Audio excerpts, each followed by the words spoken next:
Good morning, everyone. We're continuing here in the laws of KASHRUS of Rabbi Yamin Forst, and we come now to a very important part of Tevilah's Kelim, of the immersion of the vessels into the mikveh, Seder HaTevilah, the way in which a person performs the mitzvah of the immersion in the mikveh itself.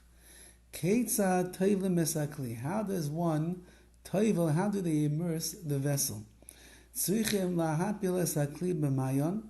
First of all, you have to immerse the kli either in a mayan, like in some kind of a wellspring, or a mikveh, or a mikveh sheyesh b'hem shir haboyim, so that has the proper measurement of water. K'mochein yochel lipol kelim bayam, so too you could immerse your vessels in the ocean if it need be.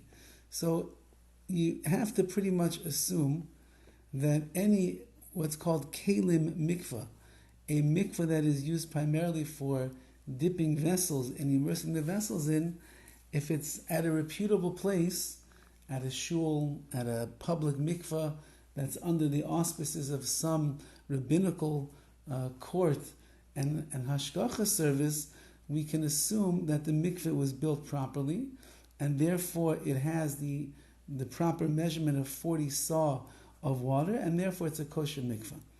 Now, Dine Chatzitza, the laws of Chatzitza, which means the barriers that are on the walls of the vessel that get in the way of the water fully immersing, being the vessel fully being immersed in the water. Hamayim tzrichim lingoy lechli lekol chalkei hakli. The water of the mikveh needs to touch all of the parts of the vessel, bein bifnim or bein bachutz, whether the inside walls of the vessel or the outside walls. Lefikach, therefore, therefore you need to clean off the vessel before you immerse it, mikol lichluch v'chaluda, from all dirt and from any rust that might be on it. Because we don't want the rust or the dirt to be considered a chatzitza, a barrier between the waters touching it and the kli and the vessel itself. So let's say that you ended up immersing it without cleaning it off first. If the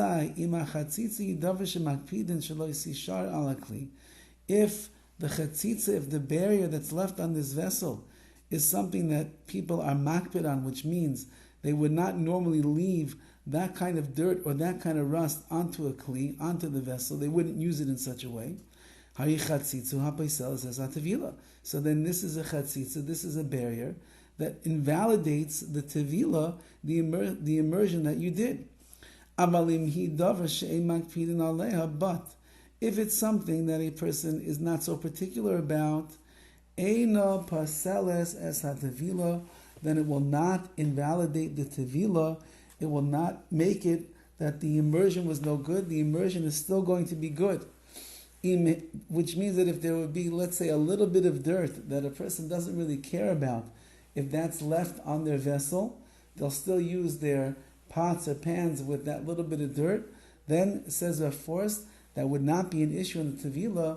The tevilah is still going to be good. Let's say that there was rust, v'nisha, and you removed it. V'nisha b'mkayma shinu mare ala mateches. However, once that you remove the rust, there is a discoloration that remains in the area where you took the rust off of. Ein zu chatzitza, discoloration is not considered to be a chatzitza. There's no mamashas, there's nothing to it, it's just discoloration. Kamochein, so too, im nish'ara ma'at chaluda, she'efsha lahasir legamri, if a little bit of the rust remains on the walls of the kli, of the vessel, and it's impossible for you to remove it completely, Yachal adbila, you can still take it to the mikveh, even without any issues at all, because people are not makbid, they're not so particular when it comes to the rust that cannot be removed. They're still going to use their kli. It doesn't look as nice as they would like it to, but at the end of the day, there's no other way that they can use it because they can't get the rust off. Therefore, since that to the person themselves it's not bothersome, it's not considered to be a chatzitza, a barrier, and therefore the water is considered to be touching all of the vessel and it is a good immersion in the mikveh. Have a wonderful day.